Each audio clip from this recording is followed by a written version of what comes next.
Welcome to this college algebra video on applications of exponential functions. Let's recall some formulas that we've talked about in earlier sections, specifically interest formulas. Earlier we talked about compound interest, which is a good example of exponential growth. We had the annual compound interest, or interest compounded once per year, and interest compounded multiple times per year. The formulas were slightly different. Interest compounded annually is given by A of t equals P times 1 plus R to the t power, where P is the principal or original amount invested, R is the interest rate written as a decimal, and T is the number of years that the money is left in the account. When we compound interest multiple times per year, we divide the interest rate by the number of compoundings, and we multiply the time times the number of compoundings. But the formula we're really going to concentrate on in this section is continuous compounding. And that is like compounding infinitely many times per year. The formula is A of t equals P times E to the RT. Well, P is still principal, R is still the interest rate written as a decimal, and T is still time. But what is this number E exactly?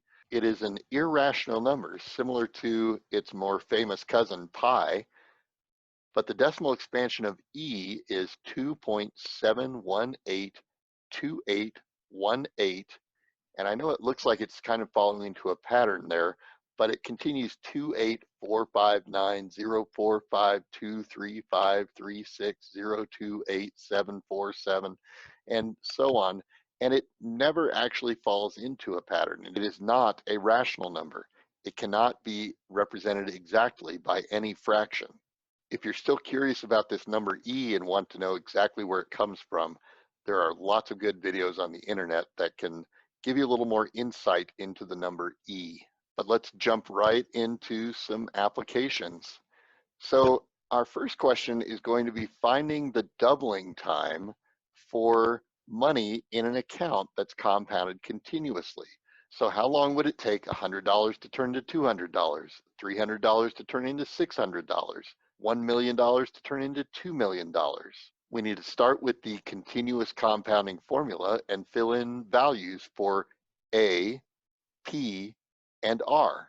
Now, rather than pick a specific amount of money like $100 to $200 or $300 to $600 or $1,000 to $2,000, we're just going to replace A with 2 times P. Since in the problem they told us to use an interest rate of 3%, we're going to use 0.03. Our first step will be to divide both sides by P. This isolates the exponential part of the equation. Hopefully you remember from our last video that our next step would be to take the ln, or natural log, of both sides.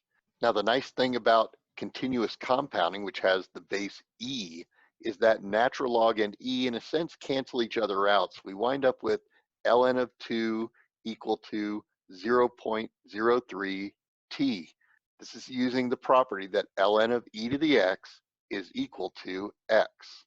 For our final step, we're going to divide both sides by 0.03. You can use a calculator to find that ln of 2 divided by 0.03 is about 23.10. So if you put money into an account like this, you're going to need to wait 23.1 years for that money to double. We could say about 23 years, but really it's about 23 years and 37 days. Continuous compounding is really just one example of a general class of problems called exponential growth or decay. In the exponential growth formula, we have an initial amount, y0, the amount or number of things present at time t equals 0. And we multiply times e to some constant times t. The result is the amount present after that time has passed. Another application of exponential functions is population growth. Suppose the population of the town of Hawkins, Indiana in 2005 was 130,000. The population in 2010 was 145,000. Assume an exponential growth model. Find the k value, Then predict the population in 2020. Our challenge here is that we don't have the full formula for exponential growth. The initial amount, y0, is 130,000. What we don't have is that rate of growth, the value that corresponds to the interest rate in the previous problem. So here's how we're going to find that k value. Let's start by saying that the year 2005, we'll call that time t equal to 0, since that's the initial population that we're given. That means 2010 will be time t equals 5. So we have a value of the population at 0, and we have a value of the population at 5. That will allow us to fill in the formula y equals y0 times e to the kt, with y0 being 130,000, t being 5, k still unknown, but the value after 5 years being 145,000. We'll put that on the other side of the equal sign. Now we'll solve this exponential equation to find the value of k. First step is to divide both sides by 130,000. Remember, when you are solving an exponential equation, you need to get the exponential expression isolated. You need to get it by itself on one side of the equal sign. Now the right-hand side has simplified to e to the 5k. I could find a decimal version for that left-hand side or try to reduce that fraction. I'm just going to do some simple reducing, cutting off 3 zeros from the numerator and the denominator, and write that as 145 over 130. I know it could simplify further, but I don't need to at this time, because now is the step where I'm going to take the natural log of both sides. And natural log of 145 over 130 is something I'm going to do on a calculator. Properties of logs will allow me to cancel out ln and e on the right-hand side, leaving us with ln of 145 over 130 equal to 5k. And to finish solving for k, we're going to divide both sides of this equation by 5. Now is a good time to get out a calculator and figure out the value. We'll start with ln of 145 over 130, close parentheses for the natural log, divided by 5. I get a k value, 0.0218398584. On paper, I may not write all those digits, but in my calculation, I would like to use all of that accuracy. So here's a little trick. We're going to take that value that we just had and store it on our calculator. We hit the store button on the left-hand side and choose a letter. I'm just going to, well, why don't we use the letter K? Alpha parentheses will give us a K. We'll keep that value in our calculator to use for later. Now let's work on the second half of this problem, predicting the population in 2020. Well, we now have a more complete exponential formula. Our formula is 130,000 times e to the 0.0218 t. Since we called 2005 t equals 0, 2020 is going to be t equals 15. So I need the value of this formula, y equals 130,000 times e to the 0.0218 times 15. This is a good time to get our calculator out again. 130,000 times e to the power, and don't type 0.0218, let's use that much more accurate value stored in our calculator, alpha k times 15. So we get a population of around 180,392. So we have now answered both parts of our problem. We found the k value and we found the population in the year 2020. Let's stick with this same situation, the town of Hawkins, Indiana, and try to answer a couple more questions. Let's ask ourselves how long it will take the population to grow by certain amounts. First, we want to ask how long it will take the population to grow by 50%. Well, 50% of 130,000 is 65,000. Now, we don't want to make our ending population 65,000. We want to add 65,000 to the initial 135,000. So we're asking, how long is it going to take the population to reach 195,000? That's the original 130,000 plus 50% more. So we need to solve our exponential equation. 195,000 equals 130,000 e to the kt, where we're still going to keep that value k that we have stored in our calculator. What would be the first step? Divide both sides by 130,000. Remember, we have to isolate that exponential part of the equation. I can actually skip the calculator here and know that this fraction is equivalent to 1.5. You can check on a calculator if you really need to, and that is equal to e to the kt. Well, it's time to take the natural log of both sides of my equation. That's going to undo the e. So natural log of 1.5 is equal to kt. Now remember, k is a value that we have stored on our calculator. So for our next step, actually our final step, we're going to divide ln of 1.5 by k. Let's get out our calculator and actually do that.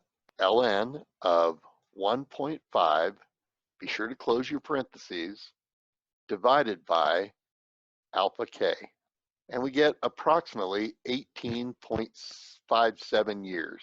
Let's follow up with this question. How long will it take the population to double? Well, double of 130,000 is 260,000.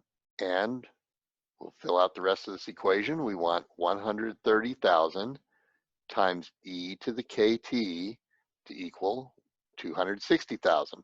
First step is going to be, of course, divide by 130,000. We have to isolate that exponential part of the equation. 260,000 divided by 130,000 is, of course, 2. Now we're at the point of the equation where we need to take the log of both sides. Natural log will cancel out the e, leaving us with natural log of 2 equal to k times t. Last step is to divide by k. So to find t, we will take the natural log of 2 and divide by k. We still have that value k saved in the memory of our calculator, so we'll do natural log of 2, be sure to close parentheses, divided by alpha k.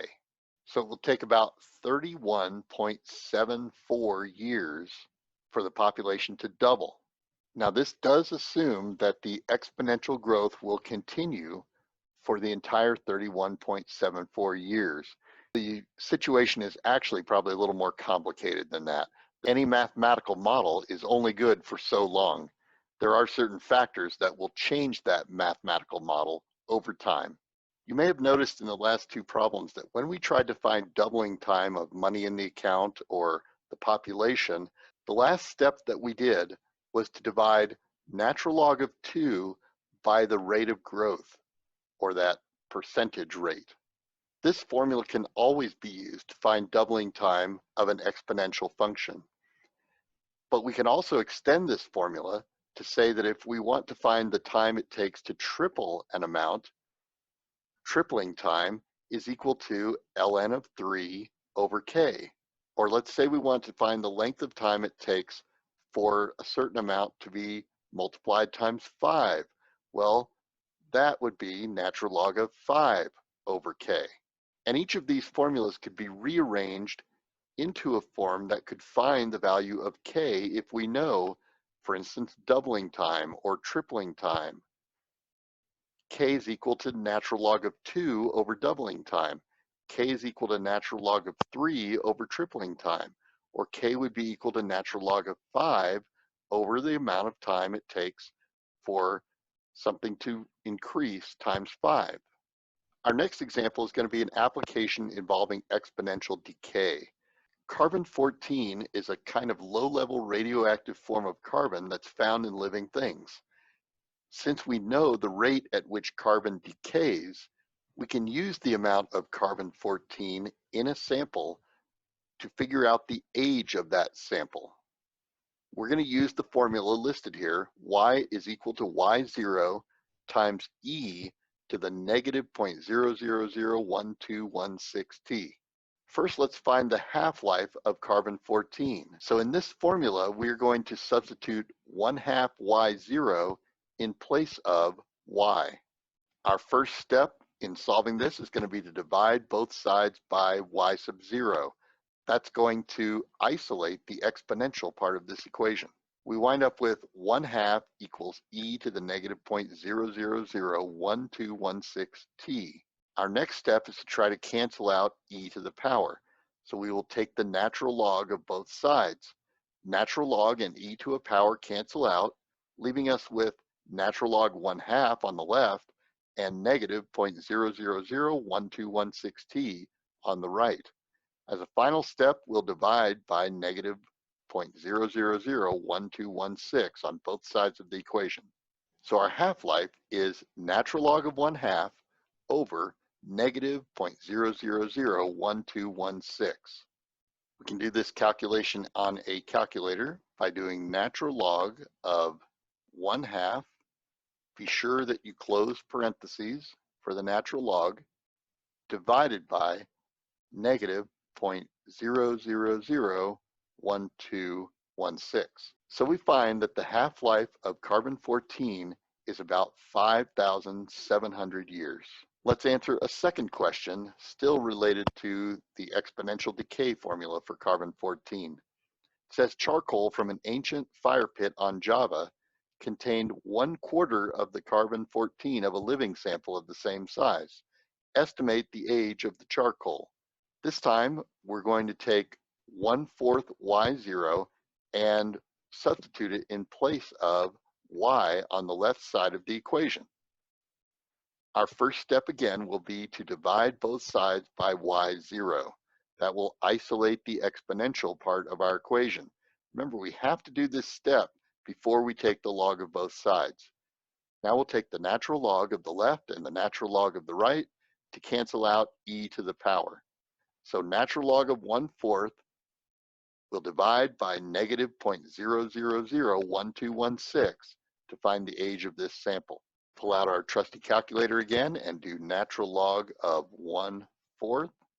Be sure to close your parentheses for the natural log, divided by negative, I'm using the negative sign at the bottom here, negative 0.0001216.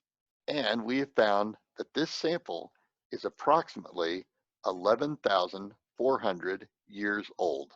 I suppose we could now add a new formula to this list. Half-life, or the time it takes for half of a substance to go away under exponential decay, is calculated by natural log of 1/2 over K. And if we know the half-life of a substance, we can find the K value for that exponential function.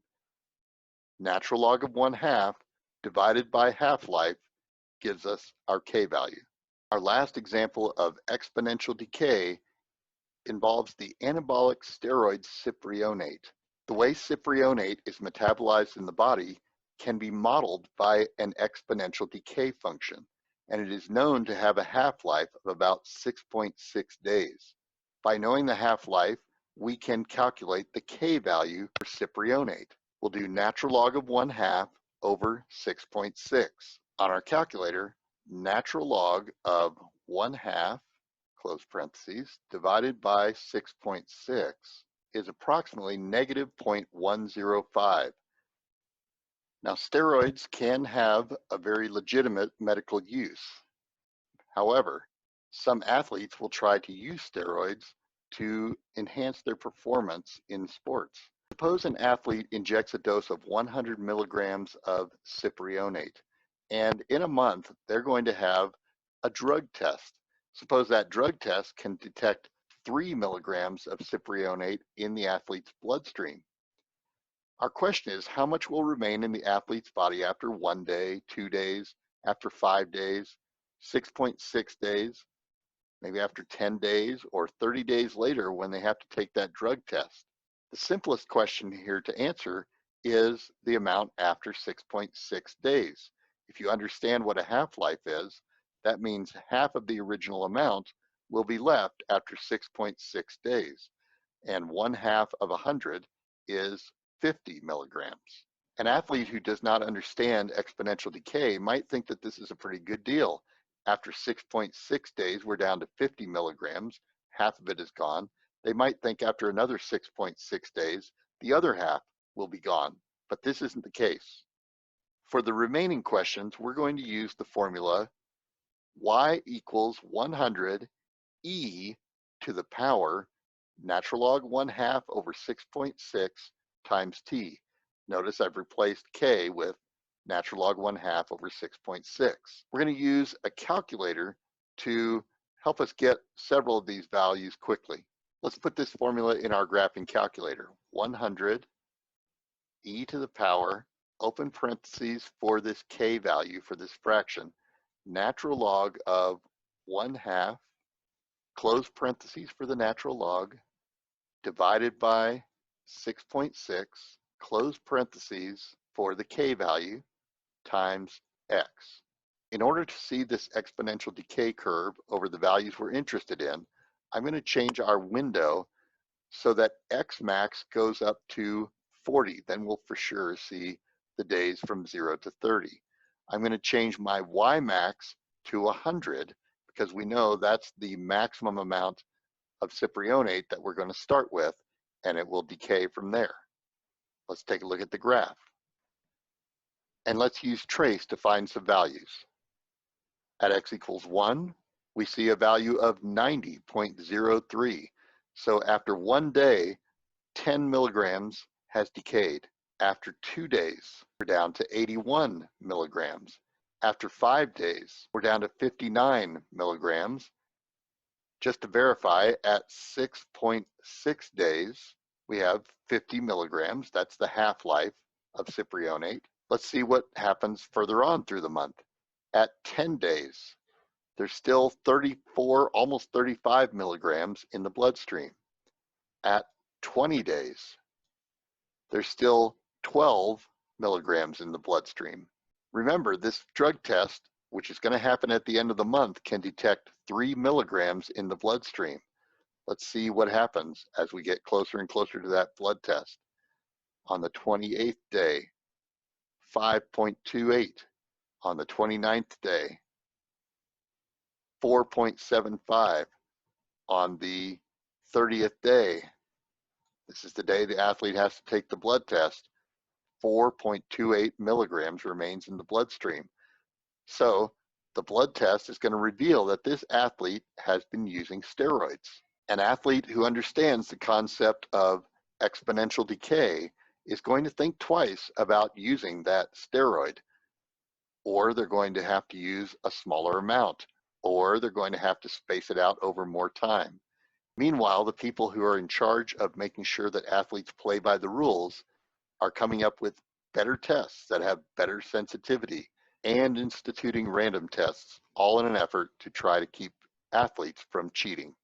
I hope these examples of exponential growth and exponential decay have been helpful for you understanding these concepts. Now go out and try some problems yourself, and we'll see you next time.